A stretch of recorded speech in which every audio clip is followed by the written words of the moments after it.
Welcome to my official boycott of Gran Turismo Sport Online Racing. I've been playing Gran Turismo games since the launch of Gran Turismo 3, and eventually down the line I also played GT1 and GT2 a bit as well. So even though I don't remember vividly playing Gran Turismo 3, from GT4 on I would say I was pretty invested in the series, and ultimately have experience of every game in the series. So while I may not be the best judge in the world, I think it's fair to say I'm committed to the series in the sense of I have a fair opinion of judging it. It may not be the most said opinion, it may not be the most informed opinion, but nonetheless, I bought enough games where I can say I'm part of the Gran Turismo community, and or at least to give my best attempt to give a fair opinion. And to start off, I'll say that the Gran Turismo series as a whole is still the real driving simulator. It's still done that overall throughout all the games. GT1 through GT5, I think it's pretty obvious that Gran Turismo was up at the pinnacle of simulation racing during that time. At the games that I played, I definitely agree. I played GT1 and 2 in the late 2000s. Ultimately, they weren't as comparable for me because I didn't have the experience of seeing it firsthand right as it came out. But those I still appreciated for what they did for the times. GT3, I don't remember much of it, but I remember thinking it was the best looking game I've ever played. GT4 was really when I got into the series, and from then on I had so much memories they're not even worth saying. I'll just say they're generally good memories up to about GT6. And GT6 was still a really good game in its own right, but it wasn't quite to the pinnacle of 1 through 5. And it even sold in the sales as well. GT6 only sold 5.3-ish million copies, which is still extremely good for a racing game, but ultimately it's a substantial amount less than the rest of the main series. And it has its problems. The online wasn't the dandiest in the world, and there wasn't social racing, which was a feature that was in GT5. And ultimately it just came out in 2013, December 2013, aka when the PS4 was already out. So I think ultimately the majority of its problems can pretty much be forgiven, just given when it was released we kind of expected these problems. But onwards to Gran Turismo Sport. It was looking really promising in about 2016 or so. I was somewhat iffy because that's about the time we figured out there wasn't going to be a Gran Turismo 7.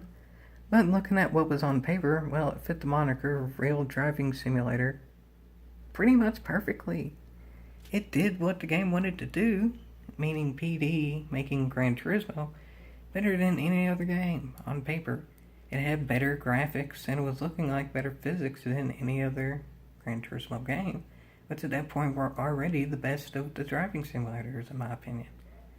So, even though it was looking like it wasn't going to have the most cars or tracks in the world, it did what it was supposed to do better than the rest. In my opinion, what needs to be there to have a good driving simulator is have the graphics look like real cars, and then have the cars drive like real cars. GT Sport seemed to fit the moniker of that pretty much perfectly. And then 2017 came around, and I'm very glad that I was a part of this. I got into the closed beta of Gran Turismo Sport, and I don't regret a second of being in that. Because, yeah, there were some bugs and all that in the closed beta, but that's the point. We were to test out the bugs and then get them fixed. And it seems like PD was pretty on the ball about fixing bugs during the closed beta. There was a lot they did. There's a lot of updates, and that went very long, I would say, for closed beta overall. It went months. There's been betas I've been that were like 2 days. So really good job by PD there in the closed beta. After that ended, my expectations for GT Sport were honestly, this has the chance to be the best Gran Turismo game ever in the sense of what a Gran Turismo game is meant to be. The real driving simulator. Yeah, I would have liked there to be more cars and more tracks, but it doesn't really seem all that fair to grade a game on what it doesn't have. What does seem fair is to grade a game on what it does have. And, well, this is really when I get into why I'm boycotting. Once Gran Turismo Sport came out, it honestly seemed in ways immediately worse than the closed beta. I have many videos of the closed beta on my channel, whether it be me spectating races, or just live streaming races, or clips, or whatever it may be. But I will say in all those, I generally had good spirits for the races. There were some negatives. I did do some PD logics, but the point of PD logic back then were to pretty much just say that something was wrong and then have them fix it in the closed beta. Well, there was some stuff in the main game that wasn't fixed from the closed beta, like what I'll show coming up, and there was some stuff that was broken in the main game that wasn't even broke in the closed beta. Let's go into more details of that. That's pretty much my preference for doing this, and then now will be the specifics. How I'm going to order reasons of why I'm boycotting and ways that this stuff could be fixed is I'll start out with stuff that would like to be fixed, then stuff that can't really sell for various reasons that needs to be fixed, and then finally what I have proof of being broken that needs to be fixed. And overall, the main reason I'm doing this boycott isn't to say that Gran Turismo Sport is a terrible game and people shouldn't play it. The main reason I'm doing this is because I feel like if all this stuff does get fixed, or even if there's a mention of how it couldn't be fixed, that's at least a step in the direction to give me a point of still playing the game. Because ultimately, who knows, Gran Turismo Sport may be the step to Gran Turismo 7. Gran Turismo 7 hasn't been planned yet, but that would kind of help in general with me still having a point in playing the game if something along the lines of Gran Turismo 7 related news were to come out. But also something that would help is just communication in general. As now, PD seems to be attempting to fix things like the penalty system and car physics from time to time. But ultimately, it seems like in a lot of ways, they fixed one thing and then another thing broke. I'm perfectly fine if they just physically cannot fix things. Some things may be beyond their control. What I would want more than anything is for them to just downright say that. If they can't fix something, then whatever. I won't hold them against it. But they have to be able to say that they can't fix it before it happens. And until there's communications about them not being able to fix something, or just the things do get downright fixed, I'm not playing GT Sport Online Racing. The livery editor is still great. I'll still continue to do that. The offline racing, it's not as good as the other games, but nonetheless, again, it kind of fits what I was saying at the beginning of this game, is it's still the best physics and the best graphics of any other game, so it's still fine. And then the general presentation of the game is still great as well. Like having all the escapes and all of the background like images and stuff, that's still amazing as well. That doesn't need to be fixed, and I'm going to continue playing that part of the game because it's still really well made. But the online bit, well, that needs fixed. Or at least told in a way that shows that it can't be fixed. So anyway, on to what I would like to be fixed, or at least said if it cannot be. I'll try to give my best to give solutions of ways that these could be fixed, but I'm not a developer, so you can take that part as you may, but this is just stating facts of things that are wrong, and in my opinion, how they could maybe be fixed. To start out, it's a really nice feature. PD is giving cars for 26.2 miles every day of playing the game. That gives their daily point of playing the game and gives it somewhat longevity. I say somewhat because there's only about 200 something cars in the game. The game has been out for 300 something days now, almost a year. So in theory, there's still a whole heck of a heap of people with every car in the game. But it ultimately just comes down to luck if you get those cars. And I've yet to get any of the really expensive cars. Again, it is pure luck, but that's kind of the point of why I'm saying this. I would like this to be fixed because it is luck-based in terms of the daily reward, the rewards from circuit experiences. All that is ultimately luck-based. I would like to have there be a concrete way to be able to get the really expensive cars, because we've had that in previous Gran Turismo games. We've had events that we could do where we just win a car. I would love it if there was a way to do a really hard, or what Gran Turismo makes is a really hard event, such as professional level, win it, and then maybe that even is a wheel, or maybe you just get one car. But let's say you either just get one car or a wheel of 4 of the $20 million cars for doing a hard event. That seems reasonable, given that gives more of a point than just playing the game in terms of doing miles. It also gives a point of playing the game in terms of doing the offline career mode. Because the actual events in the career mode, campaign mode, whatever it may be depending on your reason, aren't actually a percentile in terms of completion. It's just however many wins you get in events total.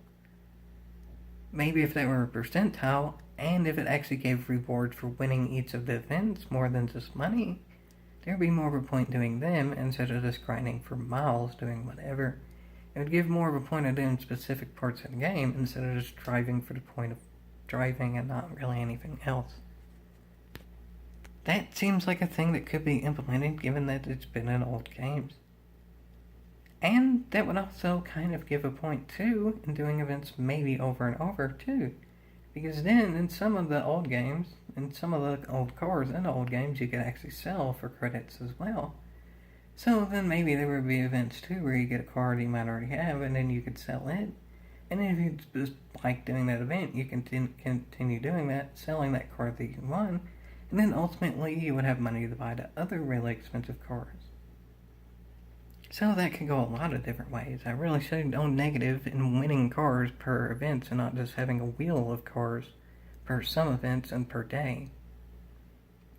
That's just my opinion, but again, it's kind of a fact that as of now, the wheel of cars is completely luck-based. So in theory, there's people out there who may literally never win the really expensive cars, or just one certain car, no matter how expensive it is, you may just not end up getting it, because it's luck-based. So anyway, moving on, another thing that I would like to be fixed is in a lot of daily/weekly races.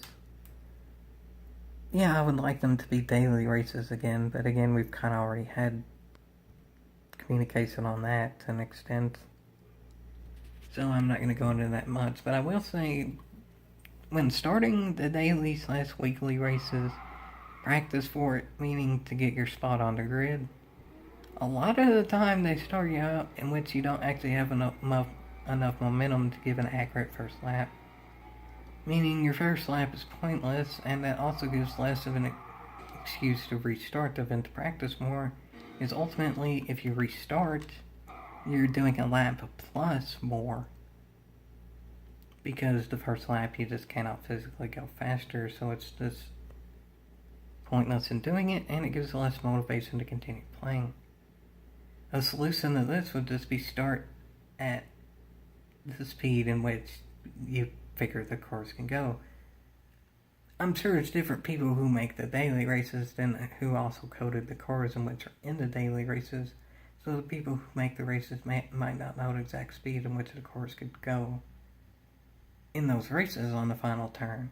But it would still be nice if there's some sort of joint alliance there to make it to where they can start at like the average speed in which they could make those turns. Like, for example, on this particular track with this particular car, the Beetle can make the final turn at about 80 miles an hour-ish. At the very best, it's about 82, but then some people probably can't control it at 82, so I think it would be fair to start it at about 80 miles an hour. Instead, without going backwards for an extended period of time, you go at about 70. That just seems like an easy enough fix. Instead of starting it to where it enters the turn at 70, start it to where it enters at 80, and just do that same principle for the different cars and tracks. That seems like an easy enough fix from what I can tell. And now moving on to stuff that needs to be fixed, but I can't actually show. And one of those things is just straight up getting disconnected from FIA races. I have a hunch that this is one of the things that PD cannot completely fix. But I would still like PD to come out and say that if they cannot fix it, because at least then we know, and then that will create less complaining in the long run about being disconnected, as there's just not as much PD can do. That would kind of help everyone involved if they just go right out and say that that cannot be fixed. There's a lot of ways in which people get disconnected. Sometimes it's a blue screen, sometimes it's just back to the main menu. And especially in FI races, it's bad because a lot of the times it's both a negative to driver and sportsmanship rating, and you don't get points in that race, and you cannot do another race afterwards for that round. So that's just 3 negatives and 1 for the FI races, but it's the same principle for the daily races as well, just less of a negative effect. The sport mode in general seems to have a pretty good connection. It's on to my next point of what needs to be fixed, but I can't. So is a lot of the times in the online lobbies, they don't really work the tiniest. There's the thing with the rolling starts not working. There's the thing with random ghosting that can't be completely turned off. And I'm not even 100% sure on exact specifics for those because the majority of the time I actually get to play online, I'm using Type 3 internet. So I can't really say concrete ways to fix those other 2 things because I have a hard time actually experiencing those other 2 things because I can't get in the lobby at all with Type 3. But I'm pretty sure that's also a thing that cannot be truly fixed. And that's yet another thing that SPD would just come out and say that it can't be fixed. In terms of Type 3 internet not being able to connect with the rest. But I would also say this as a side note to that. Maybe sport mode and online lobbies are different in terms of like coding or whatever. I don't know, I'm not a developer. But I will say with my Type 3 internet, I can connect fine and at times better than people seemingly with Type 2. I don't know what internet everyone else has. But I will say, it seems like on average when I'm on Type 3 internet, I get connected less often in daily / weekly races and or FIA than I do when I try to connect with Type 2. So there seems to be no problem on that end, meaning the sport mode end. Maybe somehow they could port what they're doing with sport mode onto what they're doing with the online racing, but I don't know. If they can't, I feel like they should just say that and then move on. And then the final thing that I can't really show but needs to be fixed is people getting disconnected from bump drafting. Meaning disconnected in terms of disqualified, pretty much. As far as I can tell, it's a disqualification. I can't show it because it hasn't happened to me. But from what I've heard, people are just downright getting disconnected from being the bump draftee, meaning the car in front. It's not really how it should be. Maybe they're doing it in a way in which it's supposed to prevent blocking, but I feel like blocking isn't necessarily as bad as just downright getting rammed.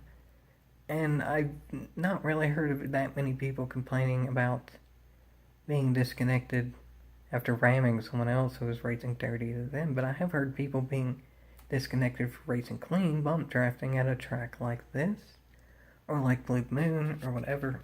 If people are just downright bump drafting in terms of both of the players helping each other, it's a not even a penalty, definitely not a disqualification. And a way to maybe fix this would be have a way that judges speed better in terms of bumps. If both cars are going within X% of the same speed, neither should be penalized if they bump each other front of the back car to rear of the front car, because that would be bump drafting. If a player in front is going more than X% slower than a rear car, then the player in front should get a penalty, because maybe that does mean they're blocking or brake checking or something. If the car in rear is going more than X% faster than the front car, then maybe it should get a penalty because it's ramming. Ways in which they could judge that is if it's a braking zone, and the braking zone is going within X percentage of where you should be in that braking zone to make the turn, and the car behind is going way faster than it, then that would be when the car behind gets the penalty. If it's on a straight, and the car in front is going less than the percentage of it should be going on the straight, then it should get the penalty. I really don't think that would be a perfect system, but it would be better than no system at all. It seems to be what it is right now. And again, if that can be done, I'd be fine with PD just saying that it can't be done. Maybe that's too complex of a thing to be implemented, but if they say that, I won't have that much problem with it. And I'll just know to avoid races in which that can be an issue. No harm, no foul if they can't fix it. If they can't physically fix it, then it kind of goes back to the beginning. If it's not fair to really judge in something that's not there, if it can't be there. What is fair to judge is what's there, and until they say what's there cannot be fixed, well, I'm going to continue to judge it. And now moving on to stuff that I can show that needs to be fixed. This particular thing involves penalties, not in terms of what gets the penalty, or who gets the penalty, or whatever. Let's refocusing in the camera. There we go. That seems to be better now. What this implements is actually how penalties are gauged in terms of later in the races. Apparently now with the FI races, there's some sort of slowdown zones in which deletes penalties automatically, but not in all the races, and this is one of the races that doesn't have it.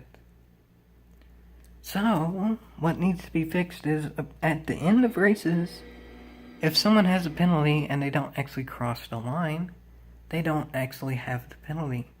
Meaning, if the running order comes out and they're still sold as running, even though they clearly had a penalty to end, then they don't actually be shown as having a penalty.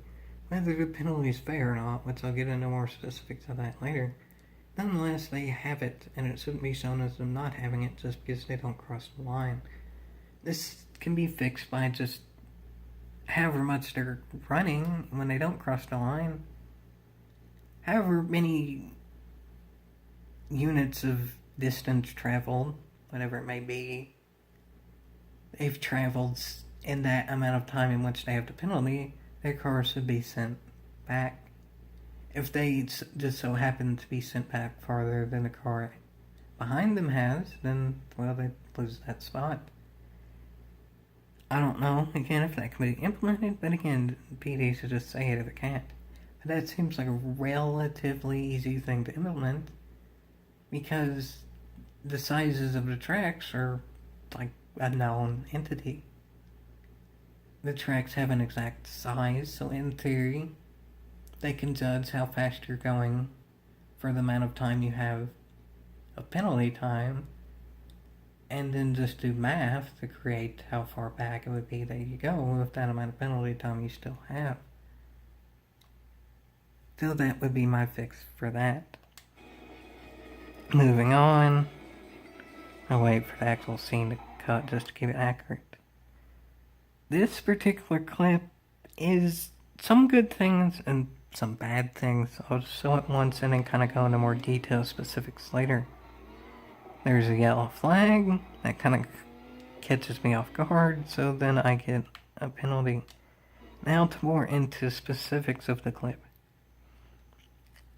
The yellow flag in terms of the game is pretty well implemented. It's not perfect, but that's not the main problem here. Generally in racing, if there's a yellow flag, there isn't passing, so that's okay. It's not perfect, because sometimes if there's a yellow flag and it's a big pile-up, you can't help but pass, because it's just everybody's kind of wrecking and everybody's kind of panic braking, so it's not a perfect system, but I kind of doubt there could be a true implementation to fix that, because it's better to have a no passing clause than none at all, so whatever.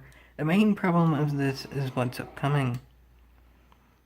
I get a bit distracted by the yellow flag coming out. I want to see where the car is. I don't know if it's going to be ghosted or not, which I'll get into that in a bit.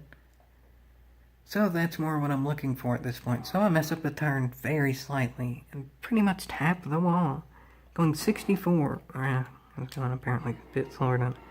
But I hit the wall going 78-ish, and then I go about 64. I lose 15 miles an hour, so therefore I'm pretty obviously going slower. But then yet, I get a penalty for losing speed when hitting a wall. And this is the particular circumstance I saw, because this one's more on me, I'll admit that. But there's a lot of times where you just barely tap a wall, and there's other cars around you, you don't want to hit them, or you're just trying to delete a penalty and get out of the way, something like that, in which you get penalized for something that obviously makes you go slower. That's not how it should be. If you hit a wall and then obviously go slower because of it, that shouldn't be a penalty. But I'll sort of give a positive note on this, is at least the ghosting system worked well here. The car that obviously wrecked and is pretty much slowed down to almost zero is ghosted, that's good. And I then pass it, even though yellow flag no passing, because that's the car that brought out the yellow flag. I don't get a penalty for it, that's how it should be. So that's good, but in terms of hitting the wall, slowing me down, and then getting a penalty for it, that's bad. That shouldn't happen. But there's a lot more circumstances in which that exact same thing happens. A way to fix this would be,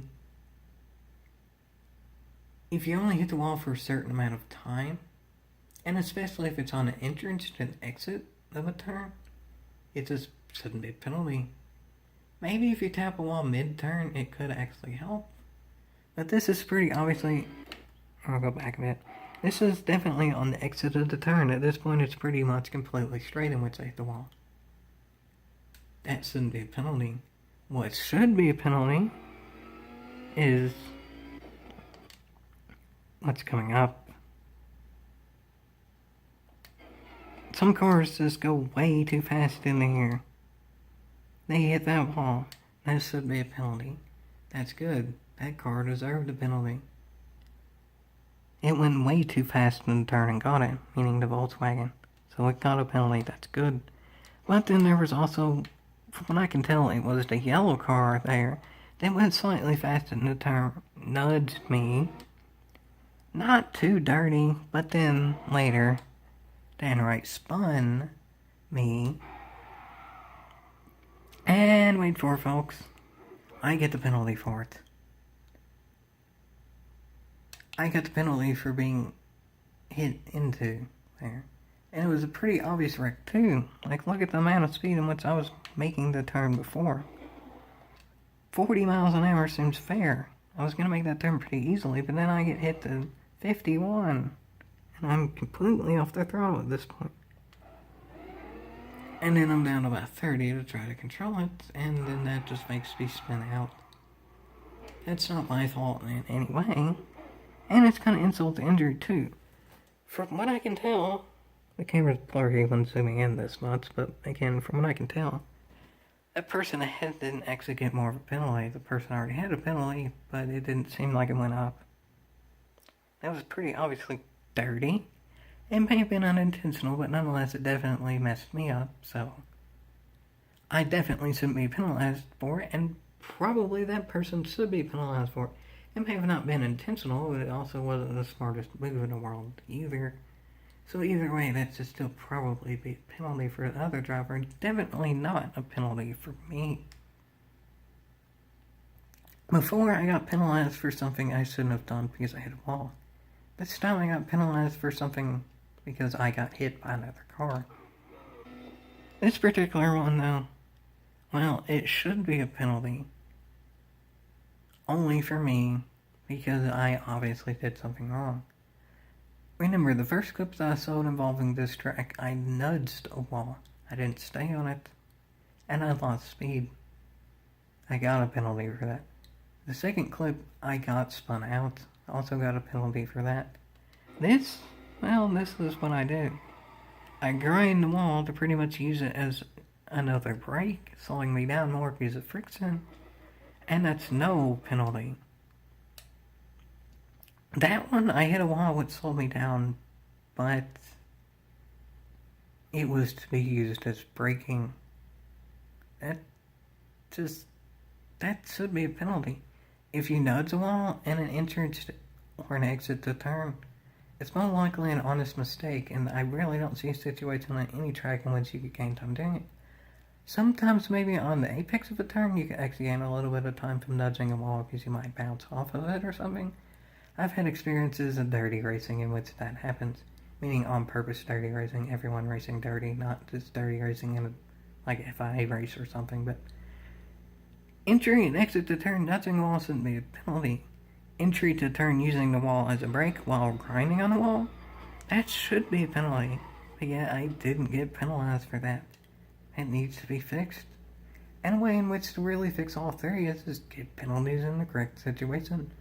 For the first one, if you're only on the wall for a certain amount of time, and or you get downright slowed down by it, especially on an exit to turn, it shouldn't be a penalty. The second one, if someone flies into a turn and they're not going to make it, maybe they should be penalized, and they should pretty much definitely be penalized if they ram someone else because of it, and the one who gets rammed should not be penalized.